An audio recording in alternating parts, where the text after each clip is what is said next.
All right, thank you. So let's see, we're going to start chapter 4 today.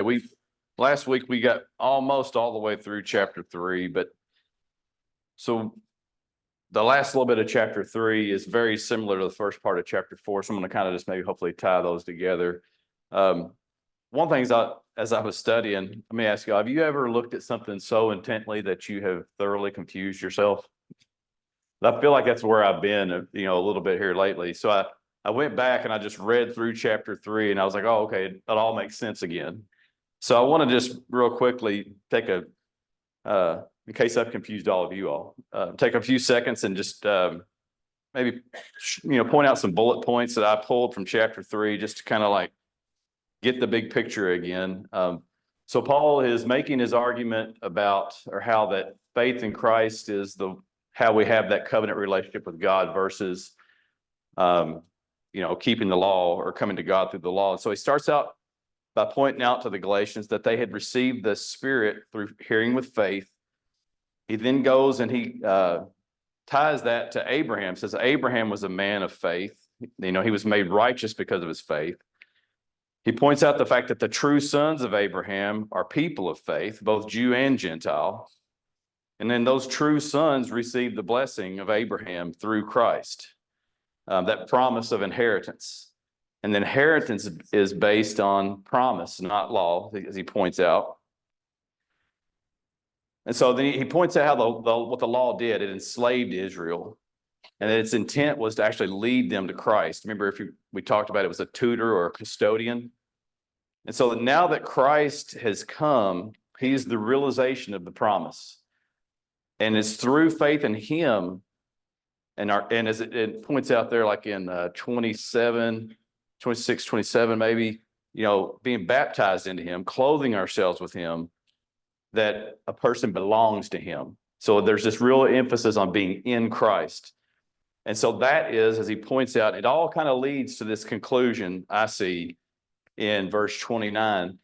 And so that's where the true offspring of Abraham are. And those people are the heirs to what? The promise. And so, I just feel like it's good for us to, keep that big picture in mind. Now, in the first 7 verses, he'll kind of really continue this argument that he's been making, first 7 verses of chapter 4. And I want to go ahead and point out, because I likely will forget when I get there. So I said that he started there in chapter 3, pointing out that they had received the Spirit. If you look at chapter 4, verse 6, as he comes to, again, to near the end of this, he brings the Spirit up again. He says, God has sent forth the Spirit of his Son into our hearts. So it's almost like he's beginning it and ending it with, talking about how we have the Spirit. Okay, so all that being said, I'll go back to being confused. Let's start back in chapter 4, verse 1, and hopefully we won't get confused. But all right, so let's see. All right, so as I said a second ago, he points out that if you belong to Christ, you're Abraham's offspring, heirs according to a promise. That's there in verse 29 of chapter 3. And then verse 1 of chapter 4, he says, now I say, as long as the heir is a child, he does not differ at all from a slave, although he is owner of everything. So I think he's talking about this more of in a general sense, kind of like how he did that, where he was talking about in verse 15, where he talked about, making a covenant. Nobody changes a covenant. So he's talking about this whole concept or principle of being an heir and receiving an inheritance. And then he'll connect that in just a minute to children of Israel or himself. So he says, now I say, as long as the heir is a child, he does not differ at all from a slave, although he is owner of everything. So he's talking about the legal status, really, of an heir, as a child, actually. So under Roman law, children really had no rights, very similar to slaves. And as he points out, even though they're an heir. Now, that's probably because that was the way their society was, but because they lacked maturity, they lacked experience, wisdom, they didn't have the intellectual development. And so we see that their status wasn't really any different than slaves. They had no rights. And that's kind of a principle that we understand today, not the slave part of that, but and kids have rights, but children, they're not adults. They're less mature, they have less experience, they have less wisdom. And we even refer to them as what? Minors. And so when it comes to responsibilities, they have less responsibility. We expect less out of them because of all those things. And even in the court system, they're viewed differently. So there is a clear difference between the way that children are viewed. They have a different status. And so that's in a general sense. And so we see that also when it comes to being an heir. A child might receive an inheritance. In today's time, a child might receive an inheritance, but when they're young, what's usually put in place? What is that the person that's giving them an inheritance put in place usually? Yeah, a trust, and that is set up to protect the child and the inheritance, so I guess. Yeah, so it's set up in the form of the trust. There's a trustee. And so even though that child actually owns all of it, he really can't do anything with it because he's not responsible enough to do with it. He doesn't have full access to it yet. And so there's a time coming that they will have access to that. Let's see. All right. Make sure I've covered all that. Does that make sense to everybody? A little bit? I haven't confused you yet. Okay, so even though they're owner of everything, they don't have access. All right, verse 2, but he's under guardians. This heir, this child is under guardians and managers until the date set by the father. So there's this future time when they will be able to have access to it. And so what is the intent of when somebody sets up a trust? They don't want their child to have their inheritance yet. What's the intent behind that, you think? Somebody else. Okay, somebody else will take it. But there's going to be a time when the child is mature enough and intellectual enough to handle whatever the inheritance is. Okay, so that's the intent is to produce a responsible person, and so and that's so they don't ruin themselves or waste the inheritance. And so they're put under this trustee, or as he calls them here, guardians and managers. Says, but he's under guardians and managers until the date set by the father. This sounds similar to something that we looked at last week. What else was kind of like a guardian or a manager? Do y'all remember? The law, and it refers to it in my Bible as a tutor. I think I pointed out the fact that where it says in verse 23, we were in custody, so I called it a custodian. And so one of the points I feel like I tried to make, hopefully, that custodian or these guardians and managers would be to help produce this responsible person, an intellectually mature person. So that's the intent of, when someone, a child being under guardians and managers. And so he's making this general point. Y'all, does everybody see that? Okay, so now he's going to go and apply it more to their specific situation and more of I guess, in a spiritual connotation, and beginning in verse 3. In verse 3 it says, so also we, while we were children, were held in bondage under the elemental things of the world. So in the same way, he says, we, while we were children, were in bondage. Any idea, any thoughts on who he's referring to there when he talks about the we?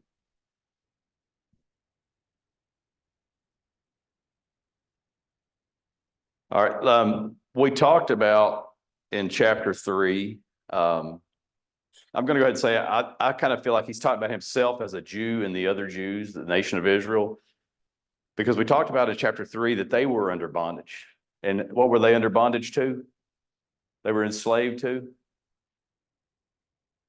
Let's see, what verse is that in? They were in custody under the law. So I feel like he's talking about, when he says we, he says we Jews were, we were children, we were in bondage, and I guess, let's see. So he's talking about the nation of Israel under the law and really the purpose of the law for them. but he's calling the nation of Israel children in a sense. And that because they were under bondage, just like this heir situation. So he's making that, hopefully you can see where he's kind of connecting those two together. And so again, he's referring to them as children. And it says they were held in bondage under the elemental things of the world. Notice that he uses that in my Bible, the New American Standard says under the elemental things. And previously in the last chapter, he talks about being under the law. It says under several times. So it's under the authority of something or under slavery. So under the elemental things of the world. I also have one of the footnotes that says the elemental things of the world be the rudimentary teachings or principles. Basic fundamental things, because I didn't know what rudimentary was, so I had to look that up. It's basic or fundamental. What's he talking about there, you think? Any ideas?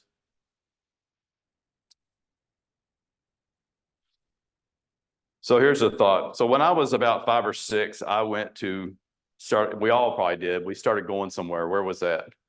What we call this will kind of depend on how old we are. Who went to elementary school? Who went to grade school? Anybody? So I think the older generation maybe would have called them grade school, but yeah, we went to elementary school. And so elementary element, that's kind of got the same word there. And so what did we learn when we went to elementary school? What was some of the first things you learned? You might have known them already. Your mom and dad probably taught you some of this stuff, but the alphabet and the numbers, and so when we learn the alphabet, that's the basic fundamental things. And once you learn what the letters are, what the numbers are, what can you do, Lisa? You're a teacher, so this is good. Okay, and you can read, you can spell things, and then with numbers, what can you do? Brett, you're the number guy. You can add and subtract, and you can multiply, and so you take all those things, the elementary things, and then you take those. Now, is that the stopping point? Do you intend for your kids to stop at learning how to spell? No. It's so you can take that to the next level. Does that make sense? And so he's saying the law was the elementary principles. And if you're a Jew and you hear that, how do you feel about that, you think? You're laughing. Why are you laughing? Maybe offended? Because, I mean, how did the Jews view the law? I mean, they loved it. I mean, what we sing a song from Psalms 19, I think, the law of the Lord's perfect and pure. That's how they viewed the law. But if you're a Jew and you hear that it's the elementary principles, you might be a little offended. But that's what he's saying. He said because he's already said we were enslaved to the law. So we're under the slavery of this elementary things. And so I think this kind of fits with this analogy of childhood, this versus maturity error that he's kind of making there. So as a child, we learn the elementary things, but when we grow to maturity, we become an adult, we have to take those things and make more with that. And let's see. And so we talked a little bit about that last week, because that was the intent of the law. It was to lead them to Christ. And once they came to Christ, they had to go to the next level. Let's see. So just like learning the alphabet, addition, subtraction, you can't go any further until you've learned those basic things. It's only a means to an end. And I think hopefully everybody sees the point that he's making, I'm trying to bring out. So it's a means to an end. It's a launch pad, so to speak. So the law had a very important purpose, but there was a point when they had to move on to the ultimate growth and maturity. And that came when? When did that opportunity come? Let's look at verse 4. But when the fullness of time came, God sent forth his son, born of a woman, born under the law. So that came at the fullness of time when Christ came. And let's see. Yeah, so that phrase fullness of time, does that sound very familiar to anything we've already read today when it came to the the heir and the child being a slave and being under guardians. Do you see that phrase, until the date set by the Father? So the fullness of time is a date set by the Father, a time when it would be time to move past that elementary understanding and learning, move past this time of slavery, but become a mature heir. And he did that. God did that by sending forth his son. Christ was the fulfillment and the thing that released them from, the thing that would take them from the elementary principles into full maturity, full understanding. That's what took them to the next level. And so faith in him did that. It says here that he was born of a woman. So we see that he came in the flesh from God. He was born under the law. He was an Israelite or a Jew and he lived in the time where they followed the law. They were under the law. And I don't really have the perfect answer to this because there's probably a couple ways to look at it, but I'll ask this question. It may be dangerous. Was he a slave to the law? It's kind of a weird question. Is anybody willing to say yes or no? Obviously, we know he didn't commit sin, so he didn't violate the law. We said that the law was intending to bring everyone to Christ.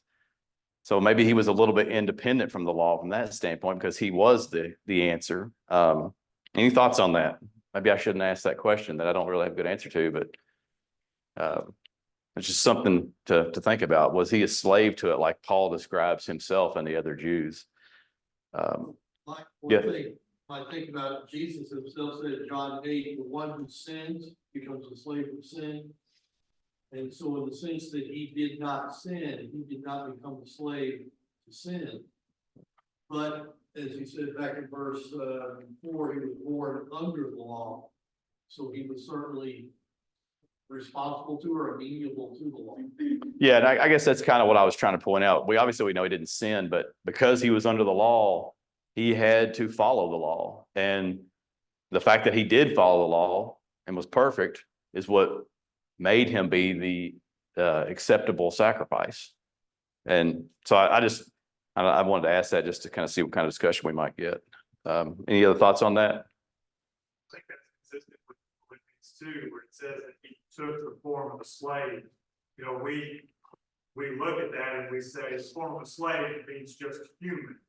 But in so many ways, Jesus constrained himself and he divested himself of what he had a right to. And being under the law is just one of those things.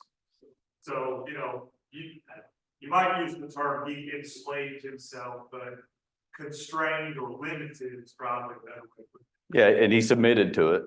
And I guess we kind of see a little bit of similar, principle where, he says he became a curse, or let's see what it says. Christ redeemed us from the curse of the law, having become a curse for us. It may be similar there over in chapter 3. But yeah, that was just, I was thinking about that and I just thought that would be a good question to ask. One other thing, Sermon on the Mount, Jesus said, "Don't think I came to abolish the law of the prophets, I came to fulfill it." That idea of not abolishing but fulfilling necessarily implies he did it from within instead of from outside. So he had to be under the law to fulfill the law. Okay, yeah, that's exactly right. One of the things that occurs to me is that to be enslaved under the law or constrained under the law, that means you are disallowed to do certain things. Certain things that keep you from sin. Christ did not need that law to keep him from committing sin. That the law came with him. And so I guess that's all. I don't know that enslaved would be how Yeah, maybe not in maybe the sense that you're talking about, but you know, maybe just in the fact that he was under the law. And the law was, the intent was to bring everything to that fullness of time, I guess you'd say. I wonder if you kind of look at Jesus' life in terms of what Paul is saying here. You know, when Jesus was a child, he was taught by his parents. Well, what was he taught? He was taught the law. He was brought up in the grace and knowledge of the Lord. Well, that was according to the law. And so through obedience to the law, Jesus, as a child, came to know the Lord and came to, grow in the grace and knowledge of God, which is what the law was partially intended to do until it could bring both him and them to the time in which he would be elevated as king. So it was in that sense, it was acting as a guardian or a manager for him. Exactly. Haley?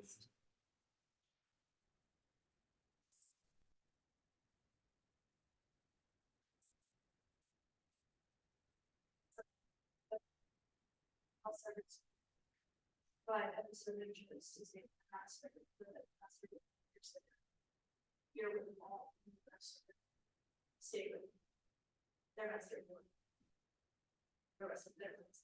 So I think in that case, that's what Jesus is doing, is a nothing servant.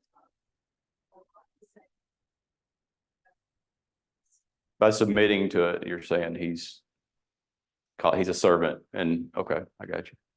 Gay, did you have something to say?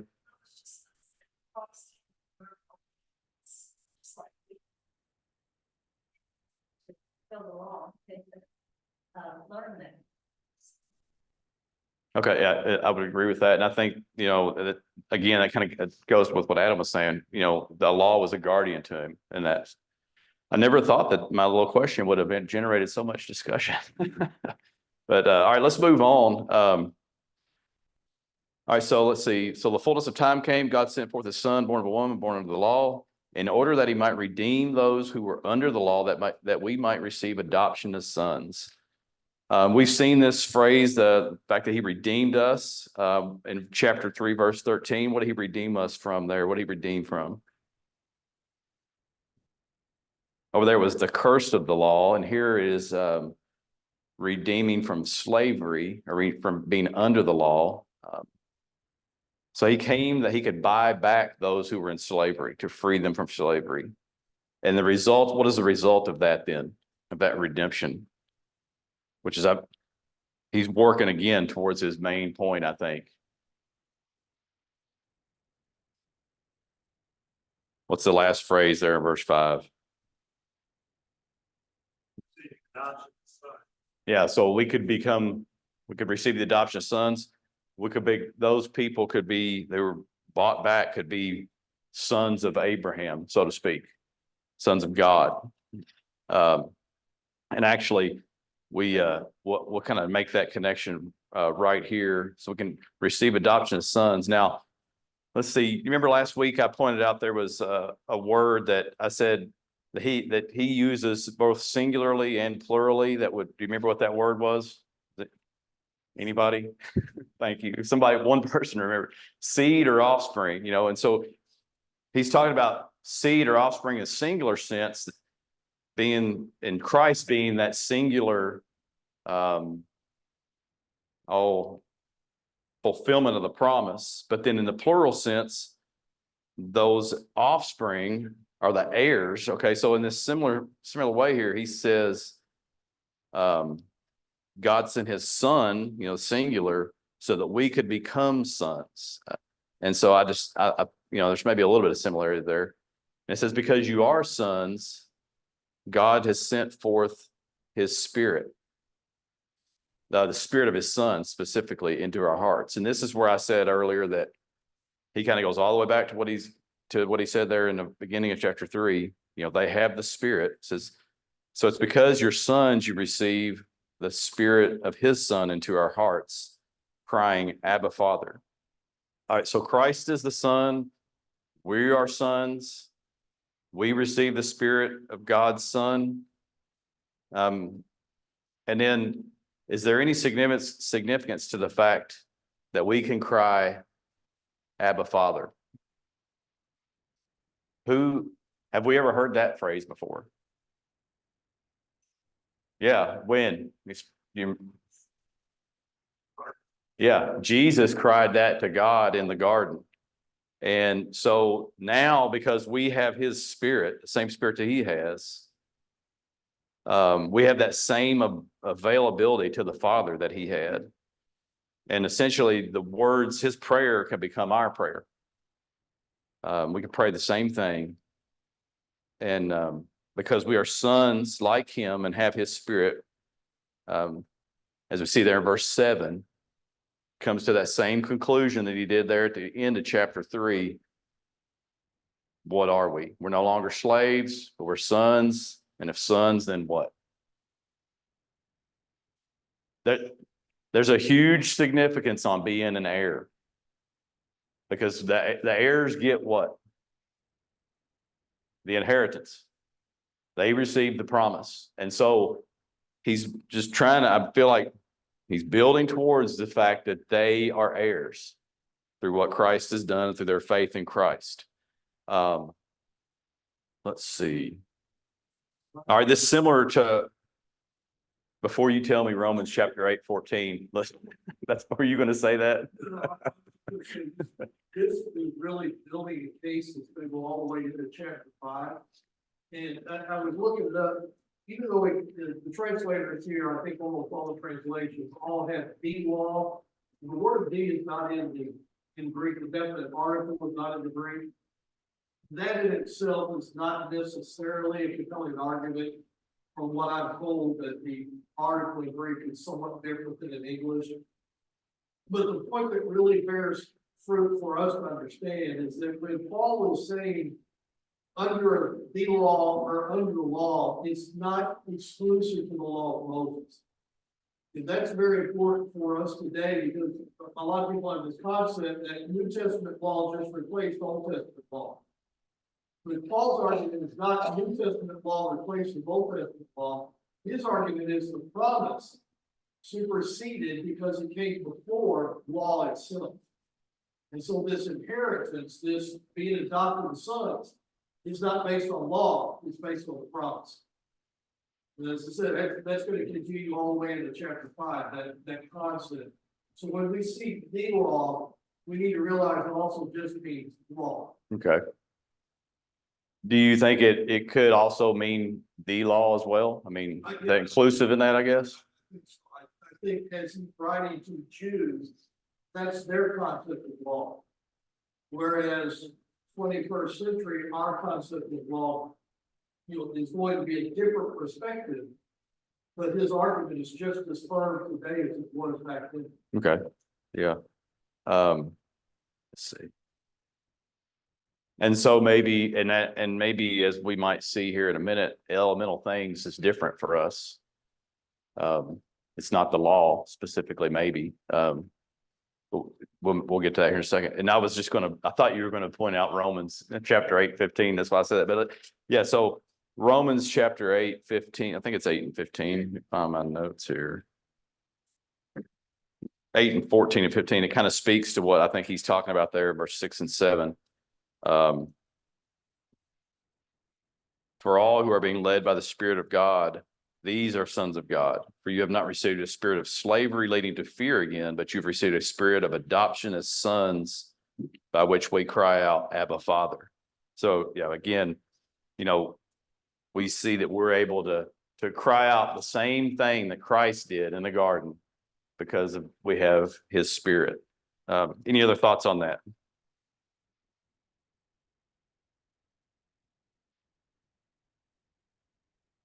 Okay, so let's see. Now let's move on into verses 8 through 11. All right. However, at that time, when you did not know God, you were slaves to those which by nature are no gods.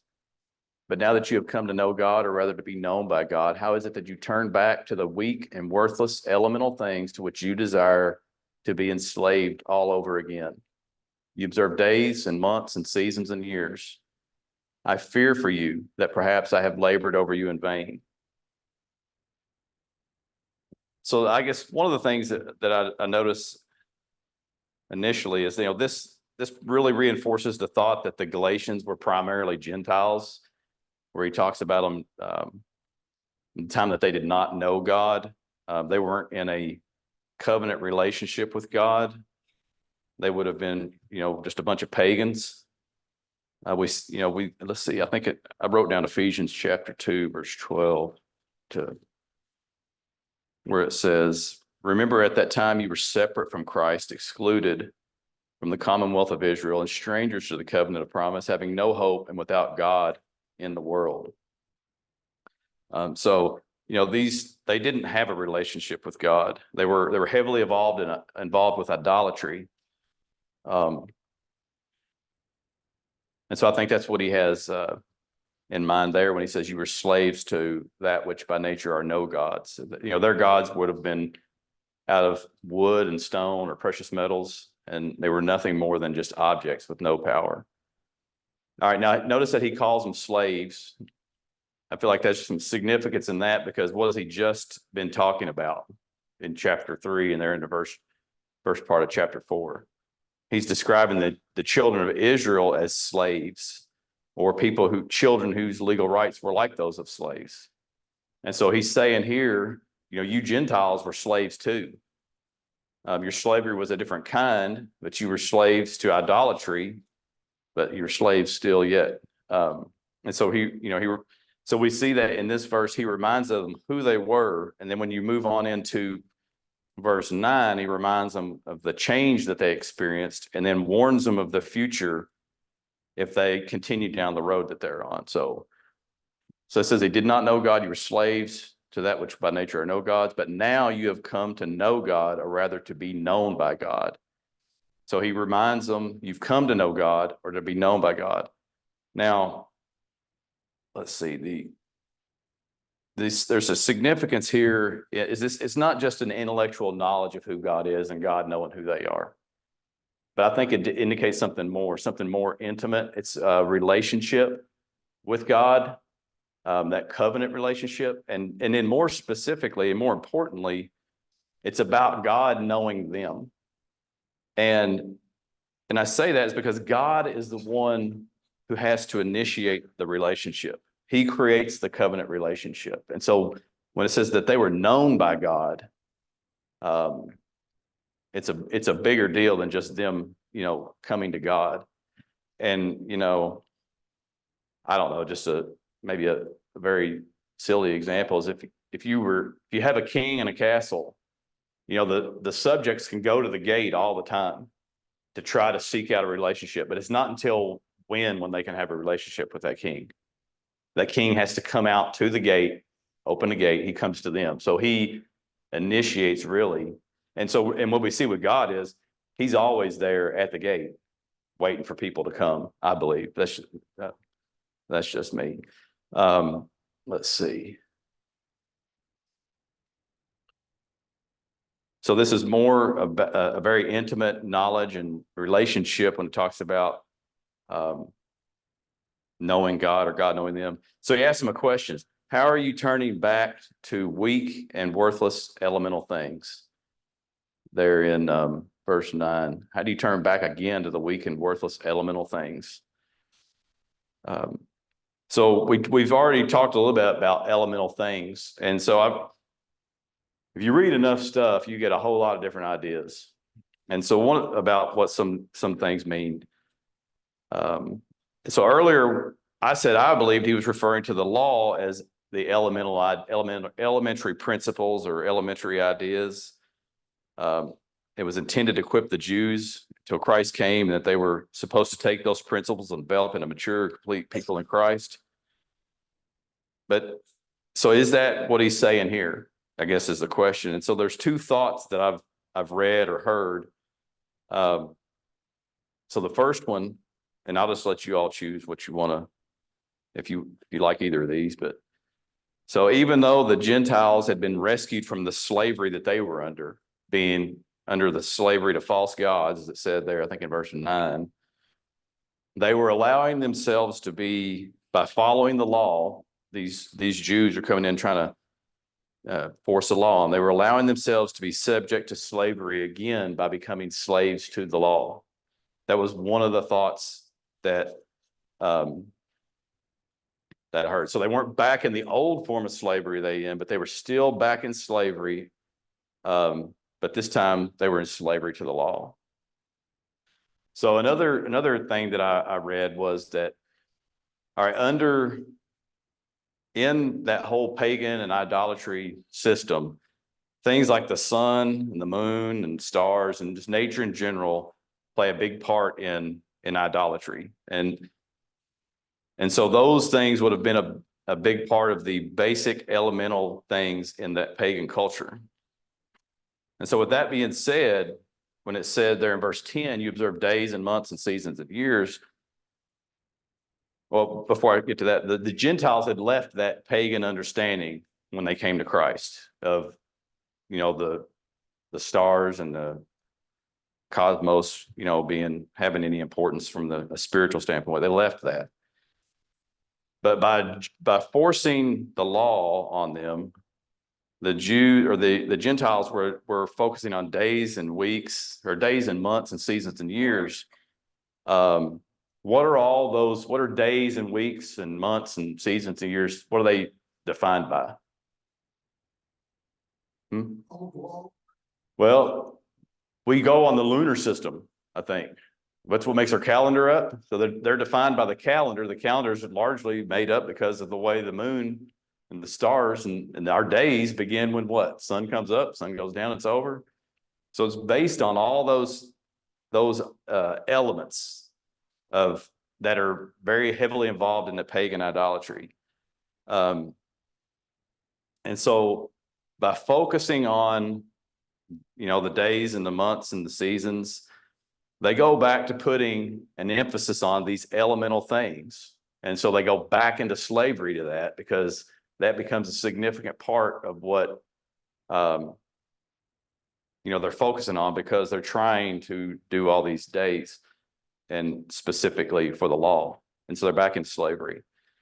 Now, I maybe didn't explain that exactly as well. I'm sure I didn't explain it as well as I read it, but do y'all see what I'm saying on that one? Does that make any sense at all? Okay, I didn't get any head nods, so I've lulled you to sleep, I guess. Oh, Lisa said yes, thank you. All right, so those are the two options, or at least two options that I've seen that I think that maybe the best that he's talking, best options for understanding what he's talking about when we go into the elemental things. The one thing that I would just say is that in this verse, he refers to them as weak and worthless. And I kind of wouldn't think he'd talk about the law being weak and worthless, but that's just me. Maybe one way to look at it is that their worship was centered on the elements of creation instead of the creator. And I think kind of that's what Paul is getting at here, that previously they had been enslaved to those things under their, their barbaric, whatever their worship was then. And then by submitting to the Jewish law as their worship of God, again, is focused on the things that God created instead of the God who was the creator of those things. Okay, but it went back to they ultimately were back focusing on those things that they had left previously. So regardless of which of those two we might think is the best understanding of that, I just want to point out two things. The end result's the same. By observing the days and all those things, what are they doing? They're going back to what? They're going back to slavery. That's the number one thing. And then if you look at verse 11, we see that this bothers Paul tremendously. He's very concerned. Says, I fear for you that perhaps I labored over you in vain. I don't think that he's worried about his labor necessarily, but it's about them. He's fearing for them because of their dangerous situation they're putting themselves in. Any other thoughts on that? Yes, sir. The people of Rome were sun was a sun worshiper. In the last part of December, they had a celebration called Saturday, or September, in which they, in pictures there, they still soul, which means the incomparable son. And so what happened is that when Constantine wanted all the pagans to become Christians, then he incorporated, instead of being the day of the sun, became the day of the Son of God. And so that's why Christmas, everybody, a lot of people, say that Christ was born on Christmas on the 25th, but also came from this paganism. Okay, so that just reinforces the fact that, paganism was heavily focused on a lot of those like sun and moon stars.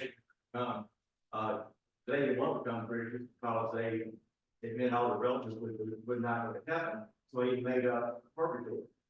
So that you could get and people out of that condition, and that's where you get in the selling of things in order to get people out of purgatory.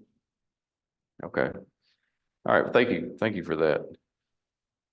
Okay. So if there's no other comments on that, let's look, we got a few minutes left. Let's start in verse 12, I guess, through 20. That whole concern and emotional part that Paul has towards them, that care comes out in the next few verses.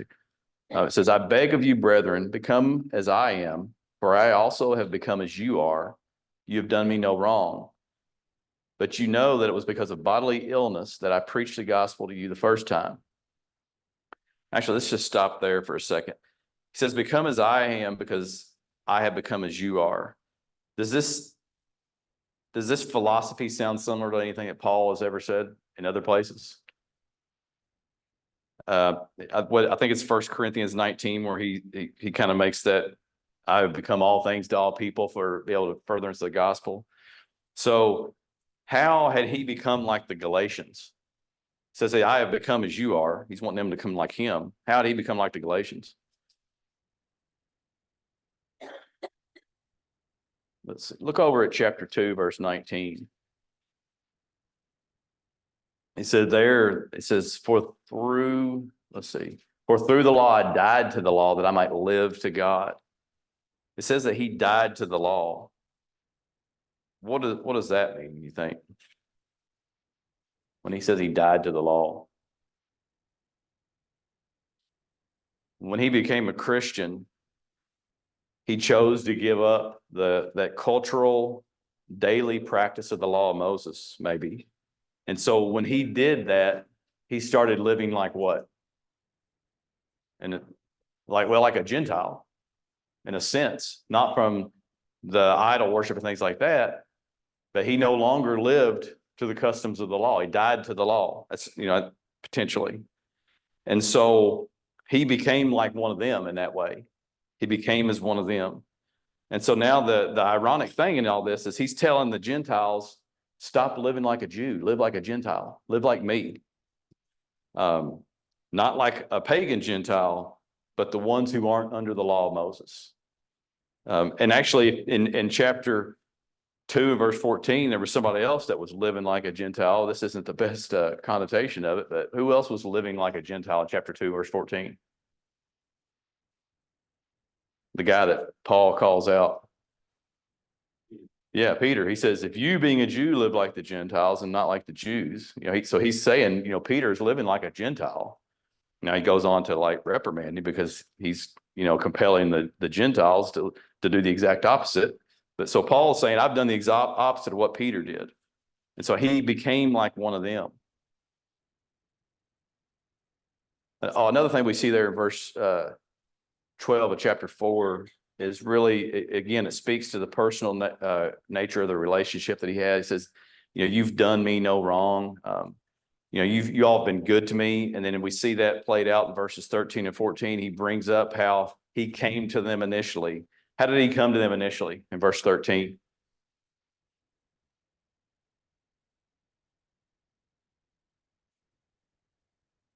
Sick.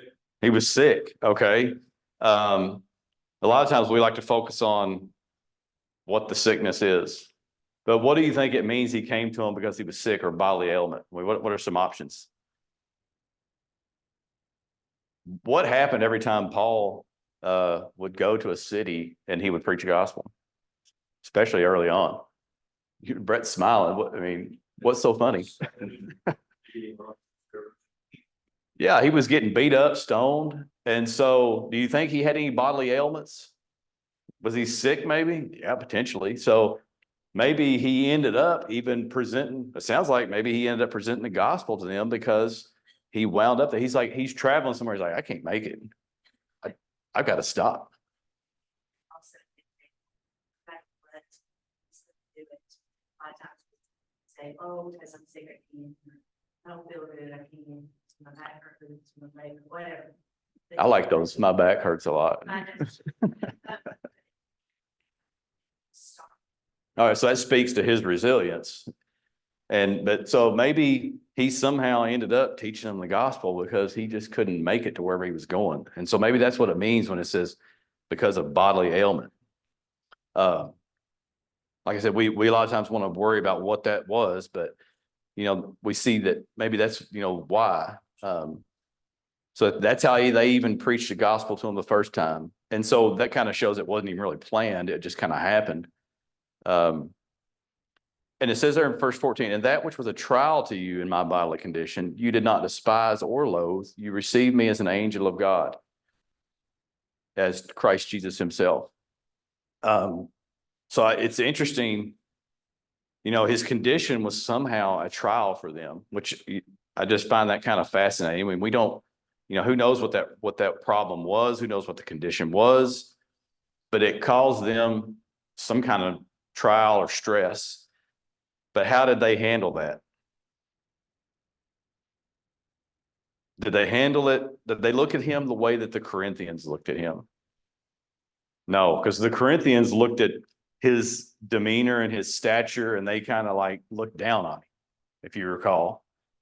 But no, it says that they didn't despise or loathe him because of it. They received him as an angel of God or as Christ himself. And so I think, we see, I think in this, that why he is so connected to them and why it bothers him so much that they're going the direction that they're going. Any comments on that? Okay, so it kind of, all that leads them to a question, or him to a question. Where then is that sense of blessing you had? For I bear you witness that if possible, you would have plucked out your eyes and given them to me. All right, so let's see. It's time, but let me think about this for a second. A lot of times people want to use this and say that he had eye problems, right? They look at that. I did some research, and plucking eyes out was a common thing. No, I'm joking. No, but he says that, back to referring to this relationship, he's asking them, where is the sense of blessing? Because he's saying you would have given your eyes even for me. So why now are you turning back away from, basically from the things that I've taught you and from the truth of the gospel? All right, we'll finish up there. Maybe wrap that last little bit up and going into verses 21 through the rest of the chapter next Sunday. Thank you all for your comments and your attention.